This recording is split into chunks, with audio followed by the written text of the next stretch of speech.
What is the difference between employee and entrepreneur?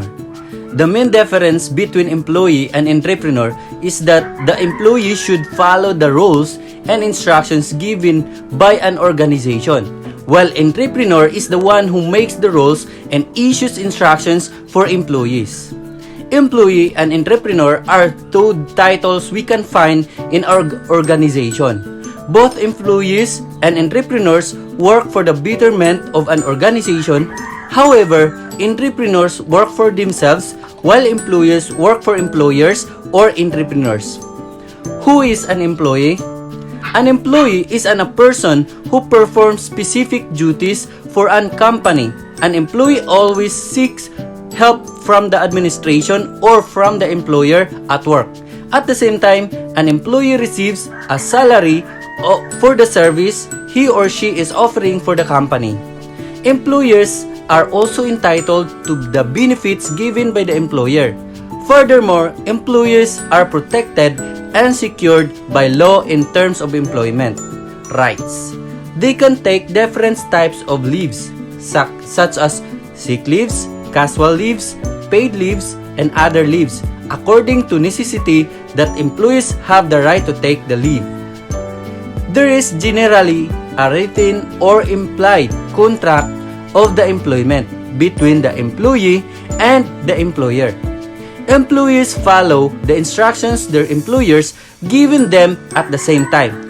The employees do not have a high level of risk since the upper management makes major decisions for the company or the organization. Moreover, employees generally receive a gratuity amount after they retire or leave the organization if the particular employee serves the company for a minimum of 5 years. Now, who is an entrepreneur?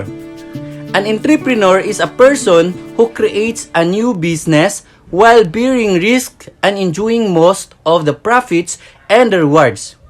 An entrepreneur is also known as an innovator. Entrepreneurs always have to take risks in order to maintain the smooth functioning of the organization. An entrepreneur is his own boss, thus they do not get a monthly salary. Instead, they receive the profit of the company as benefit. There are no specific rules for entrepreneurs to follow since they are the people who make rules in the organization. Generally, an entrepreneur is responsible for all the major decisions in the company. Entrepreneurs plan the tasks of the organization. The entrepreneur of an organization does not have any right to claim the gratuity payment. In addition, entrepreneurs can have leave in accordance with their desire. An entrepreneur does not have age limitations or any other barriers to exit from the career. They can serve the company as long as they desire. An entrepreneur has the full authority to issue instructions and commands. He does not make demands, but rather gives commands to the employees. What about the similarities between employee and entrepreneur?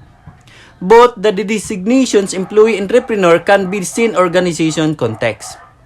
Both employees and entrepreneurs work for the success of the company. Now let's talk about the differences between employee and entrepreneur. Now, this is the definition. An employee is a person who works for a company while performing his or her duties, whereas an entrepreneur is a person who creates a new business while bearing risks and enjoying most of the profits and rewards. Now, how about the compensation? Although an employee gets a fixed compensation for a month, an entrepreneur does not get fixed compensation. And the role: employees had to follow instructions, whereas the entrepreneur issues instructions and demands.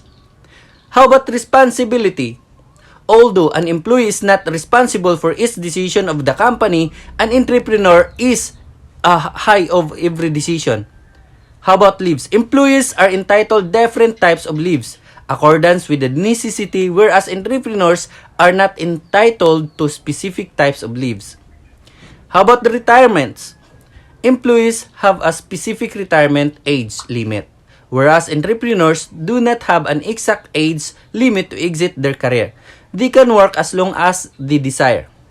Now, this is the conclusion.